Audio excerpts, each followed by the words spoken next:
Part number 11 نروان کی تلاش۔ اگر آپ نے اب تک ہماری یوٹیوب چینل کو سبسکرائب نہیں کیا تو براہ مہربانی اسے سبسکرائب کریں۔ ویڈیو پسند آئے تو لائک، شیئر اور کمنٹ ضرور کریں۔ مجھے شدت سے ان تمام باتوں کا احساس ہوا اور میں اداس ہو گیا۔ میں نے سوچا میگا مجھے مل جائے تو میں اس سے معافی مانگ لوں گا۔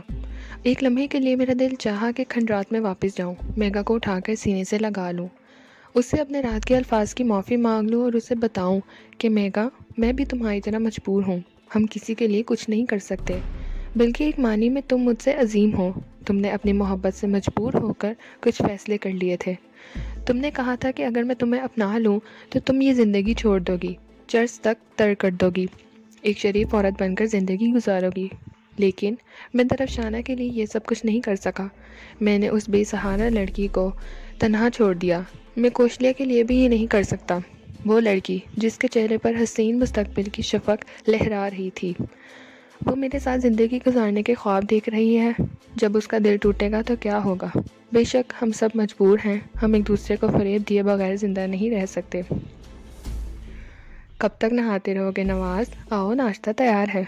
مجھے کوشلیا کی کوئل جیسی آواز سنائی دی اور میں چونک پڑا۔ دوسرے لمحے میں نے خیالات جھٹک دیے اور دریا سے باہر نکل آیا۔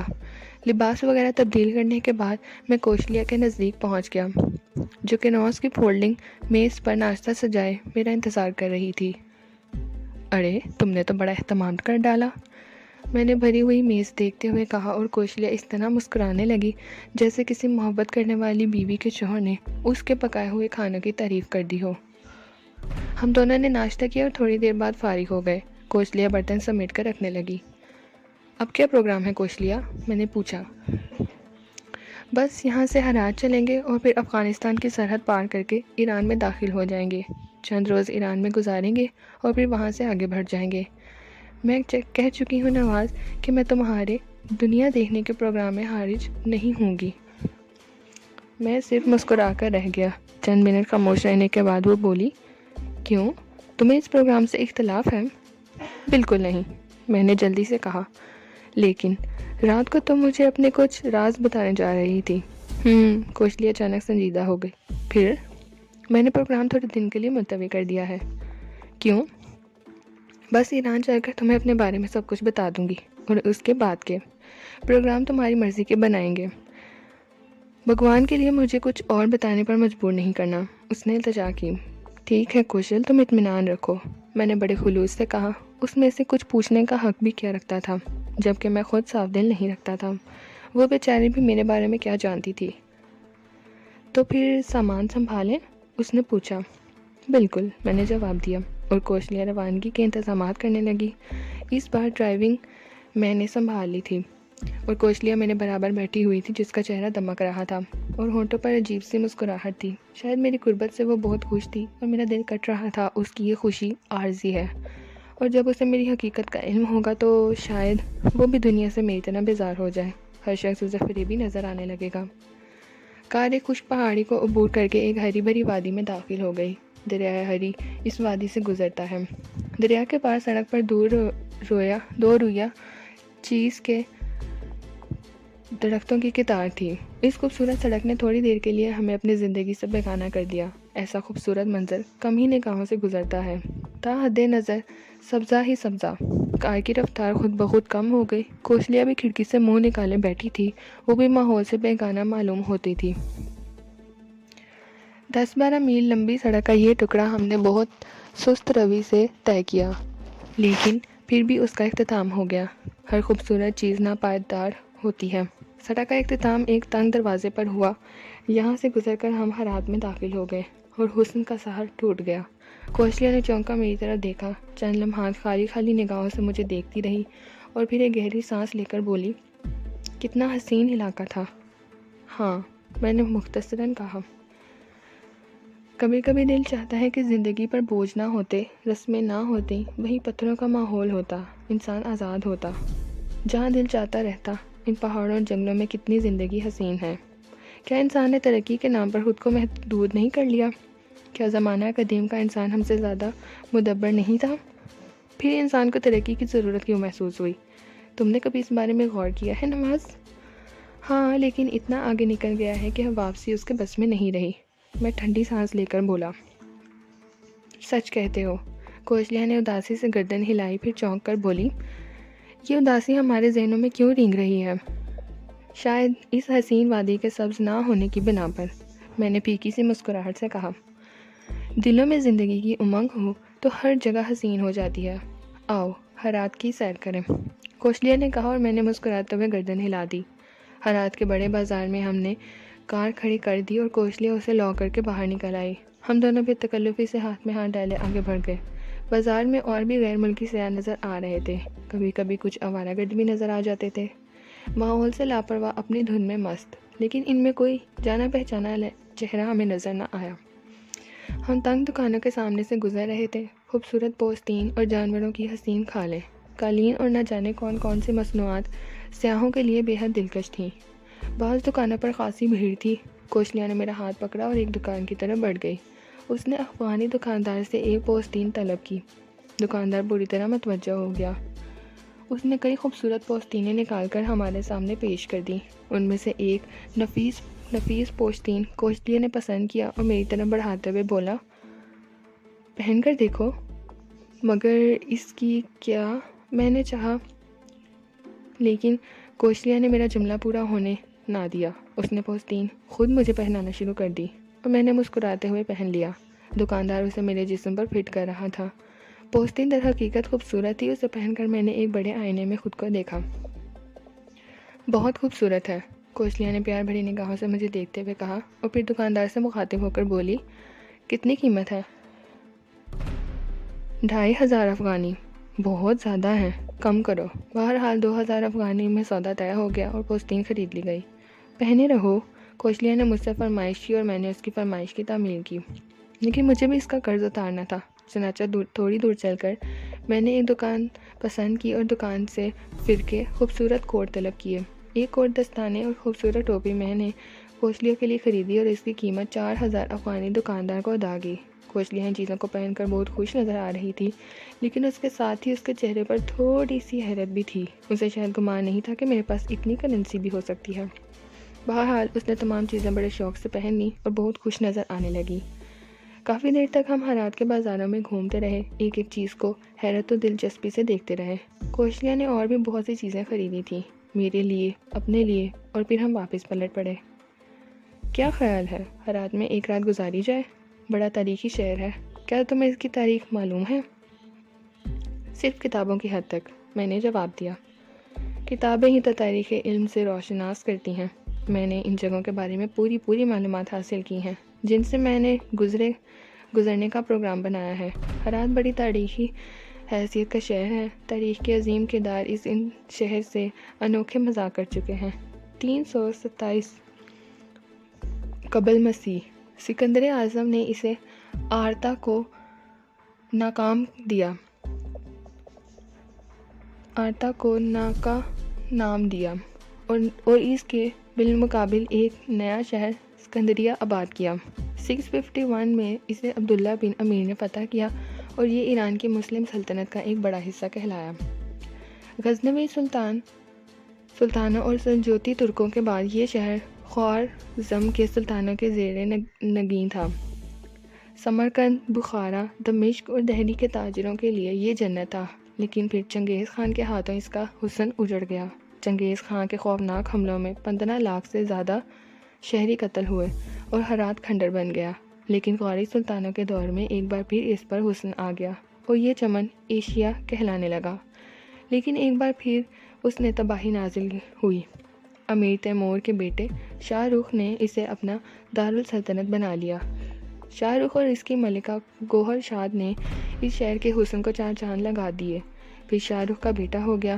کیونکہ حسین مرزا کو فنون لطیفہ سے بے حد دلچسپی تھی، غرض یہ خوبصورت شہر اپنے سینے میں نہ جانے کون سی داستانیں چھپائے ہوئے ہے۔ میں تعجب سے اس حسین لڑکی کی شکل دیکھتا رہا۔ اسے تاریخ سے اس قدر دلچسپی ہوگی اور اس کی یادداشت ایسی عظیم ہوگی، مجھے گمان نہ تھا۔ ہم اس جگہ پہنچ گئے جہاں ہماری کار کھڑی ہوئی تھی۔ خریدا ہوا سامان کار میں رکھ دیا اور کوشلیہ ایک انگڑائی لیتے ہوئے میری طرف دیکھ کر مسکرانے لگی۔ فیصلہ نہیں کیا؟ اس نے انداز مسکراتے ہوئے کہا۔ کس بات کا؟ میں نے پوچھا۔ جہاں ایک رات قیام کا۔ ضرور، مجھ سے پوچھنے کی کیا ضرورت ہے، جیسا پسند کرو۔ تب آؤ، بھوک لگ رہی ہے، کچھ کھائیں، اس نے کہا اور ایک بار پھر ہم دونوں چل پڑے۔ راستے میں اس نے پوچھا، کار میں قیام کریں یا کسی ہوٹل میں؟ ہوٹل میں کمرہ لیے لیتے ہیں، میں نے کہا۔ جیسی تمہاری مرضی، اس نے عجیب سے انداز میں کہا جس میں سرور پنہاں تھا۔ میں اس کی سرور بھری آواز سے لطف اندوز ہوئے بغیر نہ رہ سکا۔ تم گوشت کھاتی ہو؟ میں نے پوچھا۔ انتہائی شوق سے، اس نے مسکراتے ہوئے کہا۔ تب بھی تندور پر بھنا ہوا گوشت اور نان کھائیں گے، میں نے راستے میں دیکھا تھا، میں نے کہا اور وہ تیار ہو گئی۔ بلا شبہ اس میں ایک عمدہ ساتھی بننے کی ساری صلاحیتیں موجود تھیں، اور تندور تک کا راستہ طے کرتے کرتے میں نے اپنے فیصلے میں تھوڑی تبدیلی کی۔ میں نے سوچ لیا، اب جب اس نے اس موضوع پر بات چھیڑی تو میں اسے ایک پیشکش کروں گا، اور وہ پیشکش یہ ہوگی کہ اگر وہ میرے معاملات میں حارج نہ ہو تو میں اس کے ساتھ رہ سکتا ہوں، اس وقت تک جب تک وہ چاہے۔ ہم دو دوستوں کی حیثیت سے زندگی گزاریں گے، کسی بھی حالت میں ایک دوسرے سے جدا نہ ہوں گے۔ ہاں، جس دن وہ مجھ سے اکتاہن محسوس کرے گی، اسے روکنے کا کوئی اختیار نہیں ہوگا۔ تندور پر پہنچ کر ہم نے دکاندار کو گوشت بنانے کے لیے کہا۔ تندوری گوشت اور روٹیوں نے خوب مزہ دیا۔ بھوک بھی زوردار لگ رہی تھی، اس لیے ذرا زیادہ ہی کھا گئے، لیکن کار تک واپسی کے پیدل سفر نے پیٹ کی حالت درست کر دی۔ دروازہ کھول کر ہم اندر بیٹھ گئے۔ غنودگی کی سی کیفیت طاری ہو گئی تھی۔ ہم نے خاموشی سے آنکھیں بند کر لیں۔ کار کی چھوٹی سی سیٹ پر بیزاری کی کیفیت تھی، لیکن پھر بھی کافی سکون مل رہا تھا۔ کافی دیر ہم نے وہیں گزار دی۔ سورج سفر طے کر رہا تھا، پھر جب دھوپ کا رنگ زرد ہونے لگا تو ہوٹل شاد کا رخ کیا اور اس صاف ستھرے ہوٹل میں ایک کمرہ حاصل کر لیا۔ کرایہ پیشگی ادا کر دیا تھا۔ کمرہ خوبصورت سمت تھا، اس کے عقب میں ایک بڑی کھڑکی کھلتی تھی جس سے ہرات کی خوبصورت مسجد جامع کے گنبد صاف نظر آتے تھے۔ خیال تھا کہ تھوڑی دیر آرام کے بعد شہر کے دوسرے حصے دیکھیں گے، لیکن یکایک آسمان پر بادل جمع ہونے لگے اور پھر بوندا باندی شروع ہو گئی۔ یہ موسم بھی استقبالیہ تھا، باہر جانے کا تصور چھوڑ دیا۔ کوشلیہ نے 2 کرسیاں کھڑکی کے نزدیک ڈال لیں اور وہیں بیٹھ گئی۔ میں نے سگریٹ سلگایا اور اس کے گہرے گہرے کش لینے لگا۔ بارش دلوں میں امنگ پیدا کر دیتی ہے، خاص طور پر سے تو اس وقت موسم کے حسن کا کیا کہنا جب کوئی پسندیدہ حسین ساتھی بالکل نزدیک موجود ہو، تنہائی ہو، خوشگوار ماحول ہو۔ بارش کی ننھی ننھی بوندیں کھڑکی سے راستے اندر آ کر ہمارے کپڑے بھگو رہی تھیں، اور ہم دونوں ایک دوسرے کے صبر کو آزما رہے تھے۔ بالآخر کوشلیہ نے ہار مان لی۔ وہ اٹھی اور میری کرسی پر میری گود میں آ بیٹھی۔ میں نے دونوں بازو اس کے گرد لپیٹ کر اس کے پشت کو اپنے سینے سے چپکا لیا، اور کوشلیہ نے اپنے بدن کو ڈھیلا چھوڑ کر اپنی باہیں الٹ کر میری گردن میں حمائل کر دیں۔ تب میں جھکا اور میں نے اس کے سلگتے ہوئے ہونٹوں سے اپنے ہونٹ پیوست کر دیے۔ زور کی گرج طریقے اس انداز میں امڑ آئی جیسے سیاہ ہاتھیوں کا کوئی غول بالکل نزدیک آ گیا ہو۔ اندھیرا چھانے لگا اور پورا ماحول پانی میں بھیگ گیا۔ کوشلیہ کے چہرے پر دھنک بکھر گئی تھی، ماحول نے اس کی آنکھوں میں امنگوں کی کندیلیں روشن کر دی تھیں۔ اس نے ایک طویل انگڑائی لیتے ہوئے کہا، اب تو کہیں جانے کا سوال ہی پیدا نہیں ہوتا۔ ہاں، یہ بھی اچھا ہوا کہ ہم نے اس ہوٹل میں کمرہ لے لیا، ورنہ کار میں شاید ہم اس بارش سے اچھی طرح لطف اندوز نہ ہو سکتے، میں نے کہا، اور کوشلیہ نے میری بات کا کوئی جواب نہیں دیا۔ اس کی نگاہوں میں گھٹائیں امڑ رہی تھیں، بلکہ بوجھل ہو رہی تھیں، لیکن ابھی رات دور تھی۔ ہم دونوں رات کا انتظار کرنے لگے اور بادل امڑ امڑ کر برستے رہے۔ تب رات ہو گئی۔ کھانے وغیرہ سے فارغ ہو کر ہم بہت خوش تھے۔ رات جو آ گئی تھی، اور اس رات سے پوری طرح لطف اندوز ہونے کے لیے ہم نے یہ کیا کہ کمرے کا بستر اس کھڑکی کے قریب کھینچ لیا جس سے ننھی ننھی بوندیں اچھل کر اندر آتی جا رہی تھیں، اور پھر لباس تبدیل کر کے ہم بستر پر آ گئے۔ کوشلیہ بھی بے تکلفی سے میرے بازوؤں میں آ کر لیٹ گئی۔ اس کا چہرہ چاندنی کی طرح چمک رہا تھا، ہونٹ کپ کپا رہے تھے۔ وہ دیوانی تو دل سے مجھے اپنا سب کچھ مان چکی تھی، پھر کسی حجاب کا سوال ہی پیدا نہیں ہوتا تھا۔ بقول اس کے میں اس کی زندگی کا پہلا مرد تھا، اور وہ اس پہلے مرد سے بخوبی واقف ہونا چاہتی تھی۔ کمرے کی روشنی ہم نے گل کر دی تھی، لیکن آسمان پر چمکنے والی روشنی کبھی کبھی کوشلیہ کے چمکدار جسم کو اور چمکا دیتی، اور میں اس چاندی کے بدن میں کو خود میں سمونے کی دیوانہ وار کوشش کرنے لگتا۔ بارش نہ تھکی، ہم تھک گئے اور تھکنے کے بعد سو گئے۔ ننھی بوندیں نہ جانے کب تک ہمارے جسموں کو گدگداتی رہیں، البتہ صبح جب آنکھ کھلی تو آسمان پہلی رات کی سہاگن کی طرح غسل کر کے نکھر چکا تھا۔ اس کی حسین نیلاہٹیں فیروزے کی طرح جگمگا رہی تھیں۔ میں نے کھلی ہوئی کھڑکی سے باہر دیکھا اور پھر اپنی آغوش میں قسمت کوشلیا کو۔ وہ بھی جاگ اٹھی تھی، لیکن میری طرح شاید اس کا بھی اٹھنے کو دل نہیں چاہ رہا تھا۔ لیکن باہر ہونے والے شور، برتنوں کی آواز، قدموں کی چاپ نے ہمیں احساس دلایا کہ یہ ہماری کوٹھی کا بیڈ روم نہیں بلکہ ہوٹل ہے۔ اس لیے ہم اٹھ گئے۔ پہلے کوشلیا نے غسل کیا، پھر میں نے۔ ہم دونوں کے چہرے مسرت میں ڈوبے ہوئے تھے، اس لیے رات کی کسی بات کا کوئی تذکرہ بے سود تھا۔ ان کہیں باتیں پڑھی جا سکتی تھیں۔ میں نے بیرے کو بلا کر ناشتہ طلب کیا اور ناشتے سے فارغ ہو کر ہم نے سوالیہ نگاہوں سے ایک دوسرے کو دیکھا۔ کیا خیال ہے؟ میں نے پوچھا۔ چلیں گے، کوشلیا نے مختصراً جواب دیا اور ہم اپنا مختصر سامان سنبھالنے لگے۔ نیچے آئے، بل ادا کیا اور پھر اپنی کار تک پہنچ گئے۔ کوشلیا نے ڈکی کھولی، میں نے سامان رکھا اور پھر کوشلیا کو پیٹرول کا ایک بیرل اٹھاتے دیکھ کر جلدی سے روک دیا۔ یہ تکلیف کیوں؟ میں نے پوچھا اور وہ ہنس دی۔ تھوڑا سا پیٹرول ڈال لیں، اس نے کہا اور میں بیرل اٹھا کر پیٹرول انڈیلنے لگا، جو کوشلیا نے کار کی ٹینکی میں لگا دیا۔ ٹینکی فل کرنے کے بعد بیرل پیچھے رکھا اور ڈکی وغیرہ بند کرنے کے بعد ہم کار میں آ بیٹھے۔ اس بار اسٹیئرنگ کوشلیا نے سنبھالا تھا اور میں اس کے برابر بیٹھا ہوا تھا۔ کار ہرات کی خوبصورت سڑکوں کو الوداع کہنے لگی۔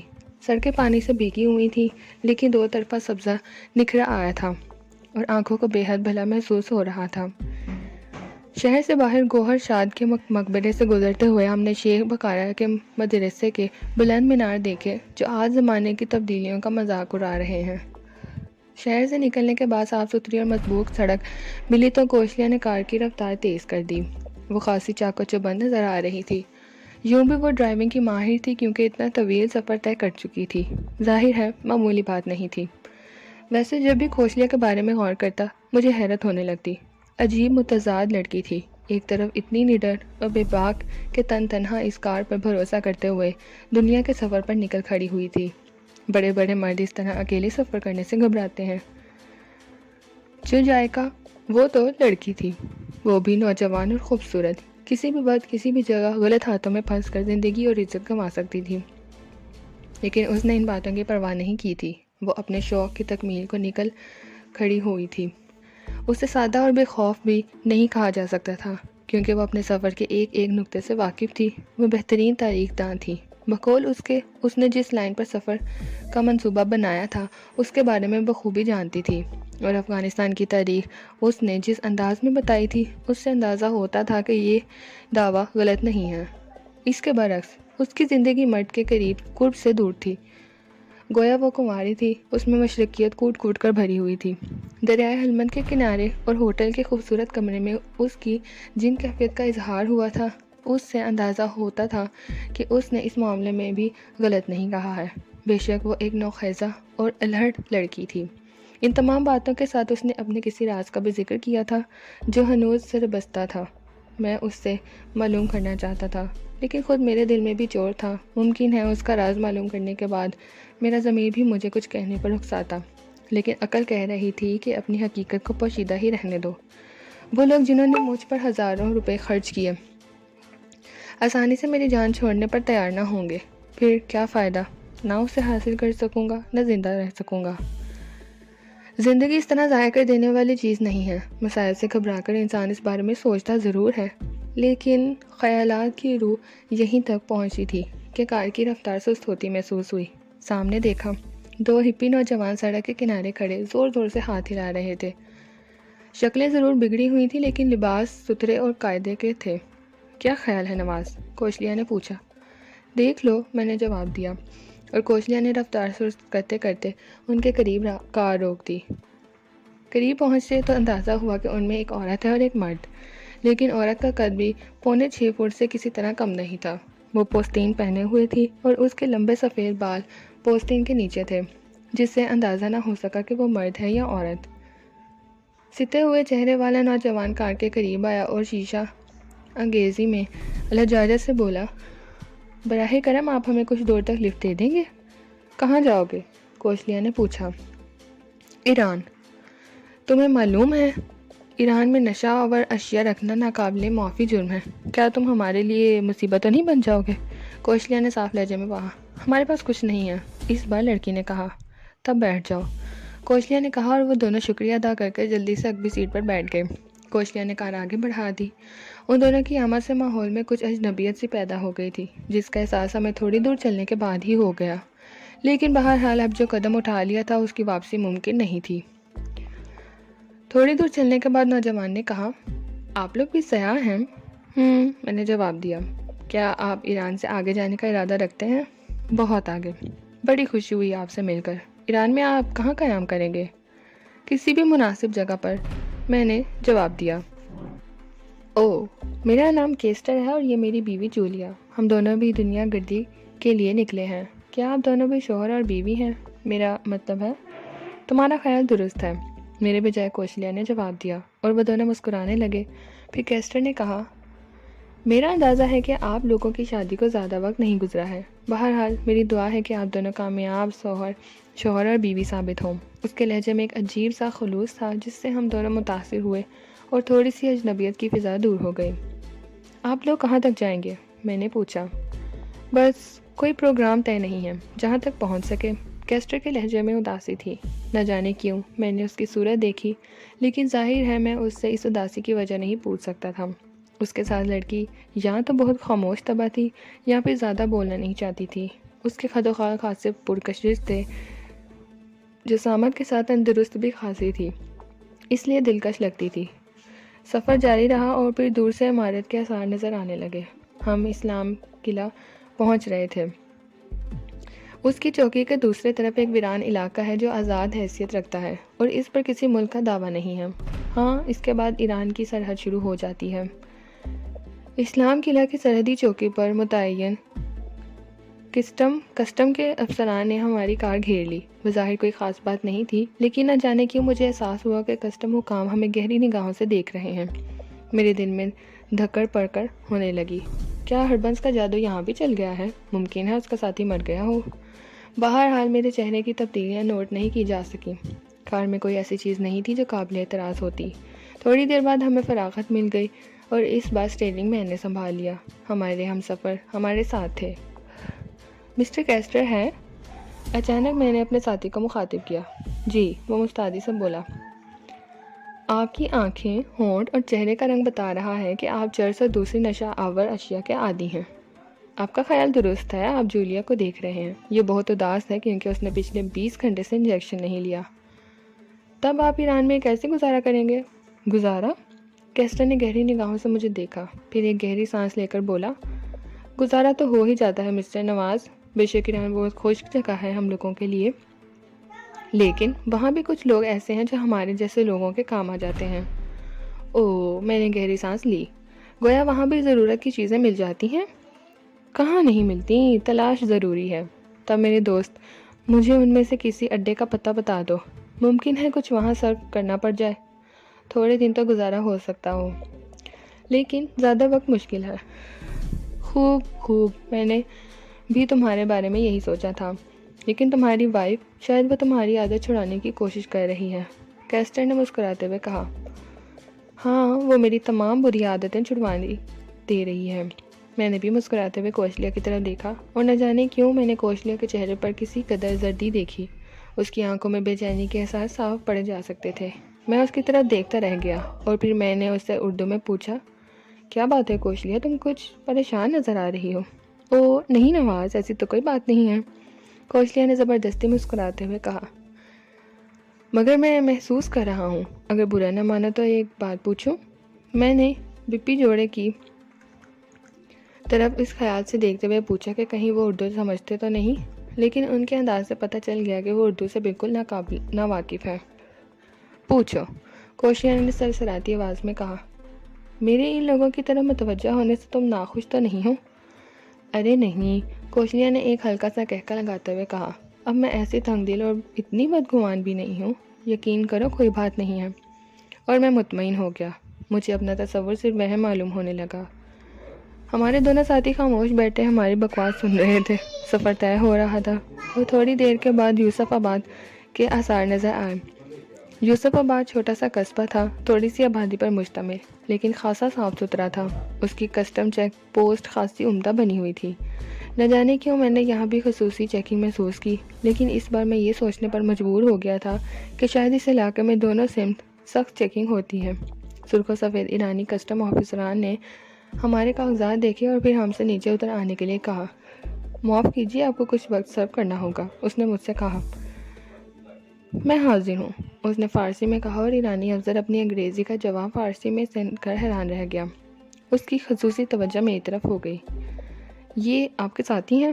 اس نے دونوں ہیپو کی طرف اشارہ کرتے ہوئے فارسی میں کہا۔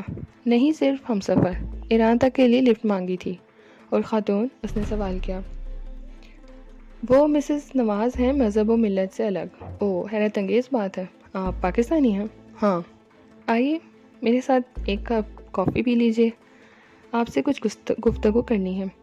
لیکن معاف کیجیے گا خاتون، اور آپ کے دوستوں کے لیے کافی یہیں بھجوا دی جائے گی۔ کوئی حرج نہیں ہے، شکریہ، میں نے کوشلیا کی طرف رخ کر کے کہا، اور پھر اس سے اردو میں بولا، کوشلیا مجھے کچھ دیر کو اجازت دو۔ وہ کوشلیا نے گردن ہلا دی۔ نہ جانے کیوں میں نے اس کا چہرہ اترا سا دیکھا تھا۔ کسٹم آفیسر مجھے لیے ہوئے کسٹم کی عمارت کے ایک چھوٹے سے کمرے میں پہنچ گیا۔ آپ لوگ سیاحت کے لیے نکلے ہیں؟ ایک کرسی پر مجھے بیٹھنے کا اشارہ کر کے اس نے دوسری کرسی پر بیٹھتے ہوئے پوچھا۔ ہاں، میں نے جواب دیا۔ یہ جوڑا آپ کو کہاں ملا تھا؟ ہرات کے راستے میں۔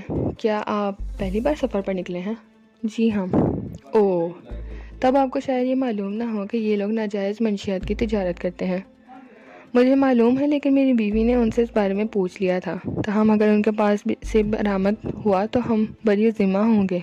آپ ان کے ساتھ جو سلوک چاہیں کریں۔